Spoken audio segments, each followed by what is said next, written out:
खत्म हो चुकी थी। कौरव खत्म, युद्ध खत्म, लेकिन असली रहस्य तब शुरू हुआ। क्या आप जानते हो, महाभारत के बाद पांडवों ने अचानक अपना राजपाट छोड़ दिया था और फिर वो निकल पड़े एक ऐसी यात्रा पर जहां से कोई वापस नहीं आया। कहते हैं रास्ते में एक एक करके सभी पांडव गिरते गए। पहले द्रौपदी, फिर सहदेव, नकुल, अर्जुन, भीम। लेकिन सबसे बड़ा सवाल, अगर वो धर्म के रास्ते पर थे तो फिर सब रास्ते में क्यों मर गए और आखिर में सिर्फ युधिष्ठिर ही क्यों स्वर्ग तक पहुंच पाए? क्या सच में एक कुत्ता उनके साथ स्वर्ग गया था या उसके पीछे छिपा था भगवान का सबसे बड़ा रहस्य?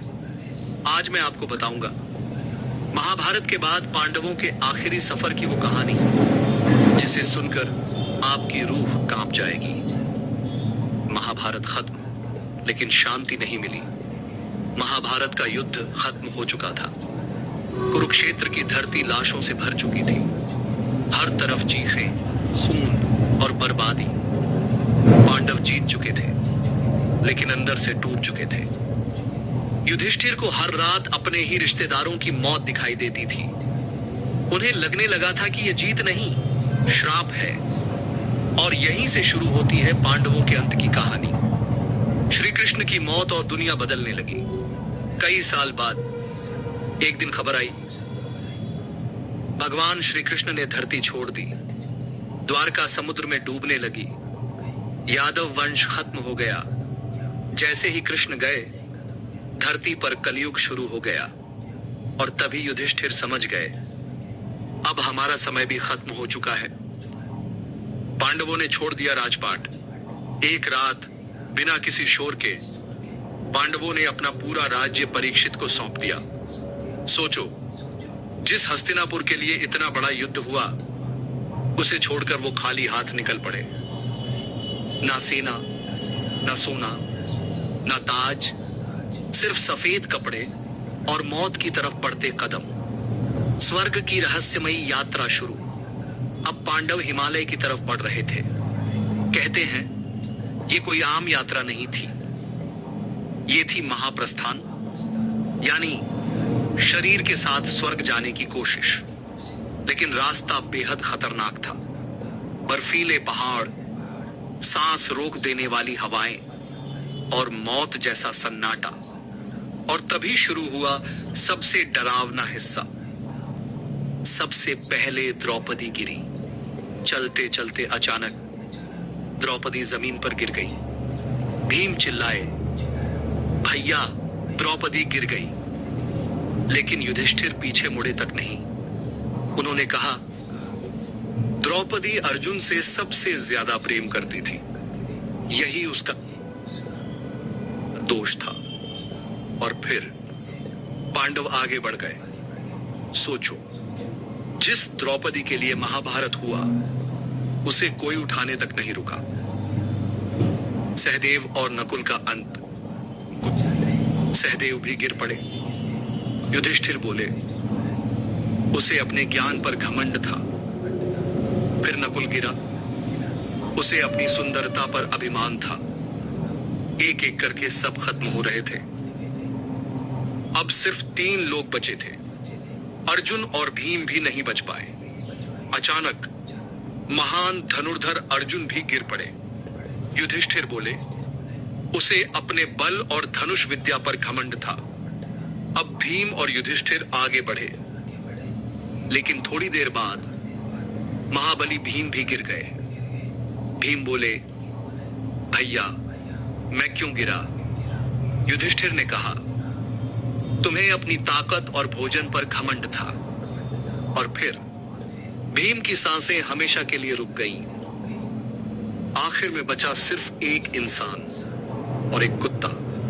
अब उस बर्फीले रास्ते पर सिर्फ युधिष्ठिर अकेले चल रहे थे, लेकिन पूरी तरह अकेले नहीं। एक कुत्ता लगातार उनके साथ चल रहा था। ना वो डरा, ना पीछे हटा। और फिर अचानक आसमान से एक दिव्य रथ उतरा। देवराज इंद्र खुद आए थे। उन्होंने कहा, युधिष्ठिर तुम स्वर्ग चलो, लेकिन फिर हुआ सबसे बड़ा ट्विस्ट। युधिष्ठिर ने स्वर्ग ठुकरा दिया। इंद्र बोले, इस कुत्ते को छोड़ दो, ये स्वर्ग नहीं आ सकता। लेकिन युधिष्ठिर ने मना कर दिया। उन्होंने कहा, जिसने आखिरी समय तक मेरा साथ दिया, मैं उसे छोड़ नहीं सकता। सोचो, एक इंसान जिसने राजपाट छोड़ दिया, भाइयों को खो दिया, लेकिन एक कुत्ते को नहीं छोड़ा। और तभी वो कुत्ता अचानक बदलने लगा। कुत्ते का असली रूप देखकर सब कांप गए। वो कोई आम कुत्ता नहीं था, वो खुद धर्मराज थे, युधिष्ठिर के पिता। ये उनकी आखिरी परीक्षा थी और युधिष्ठिर पास हो चुके थे। इसके बाद उन्हें शरीर सहित स्वर्ग में प्रवेश मिला। लेकिन कहानी अभी खत्म नहीं हुई। फाइनल ट्विस्ट, स्वर्ग में भी मिला सबसे बड़ा झटका। जब युधिष्ठिर स्वर्ग पहुंचे तो उन्होंने देखा वहां दुर्योधन मौजूद था, लेकिन उनके भाई कहीं नहीं थे। युधिष्ठिर गुस्से में बोले, जहां मेरे भाई नहीं, मैं वहां नहीं रहूंगा। फिर उन्हें नरक जैसी जगह दिखाई गई, जहां उनके भाइयों की चीखें सुनाई दे रही थीं। लेकिन यह भी एक परीक्षा थी। कुछ देर बाद सब गायब हो गया और आखिरकार पांडवों को स्वर्ग में स्थान मिला। तो दोस्तों, महाभारत सिर्फ युद्ध की कहानी नहीं थी, ये घमंड, कर्म और धर्म की सबसे बड़ी सीख थी। बताओ, आपको क्या लगता है महाभारत की स्वर्ग यात्रा, ये कहानी आपने पहले देखी सुनी थी? जब पांचों पांडव स्वर्ग की तरफ प्रस्थान करते हैं और एक एक करके सब गिरते जाते हैं, लास्ट में युधिष्ठिर को ही स्वर्ग का स्थान क्यों मिला? क्यों महाबली भीम थे, धनुधारी अर्जुन थे, नकुल थे, सहदेव थे, पर युधिष्ठिर को ही शरीर सहित स्वर्ग में रास्ता क्यों मिला? क्योंकि उसके कारण था निष्पक्ष न्याय। युधिष्ठिर एक धर्मराज थे और धर्म के लिए सब कुछ त्याग कर सकते थे। इसीलिए युधिष्ठिर को ही स्वर्ग में शरीर सहित। आपको ये कहानी अच्छी लगी तो कमेंट में जरूर बताना, और कमेंट में जरूर बताना कि आपने ये कहानी पहले सुनी थी या नहीं। अगर नहीं तो कमेंट में जरूर बताना। बाकी मिलते हैं नहीं जान गए नए रहस्य वीडियो के साथ। तब तक के लिए बने रहे मेरे साथ, स्वस्थ रहे, मस्त रहे, मेरे साथ यूं ही जुड़े रहिए। महाभारत का रहस्य।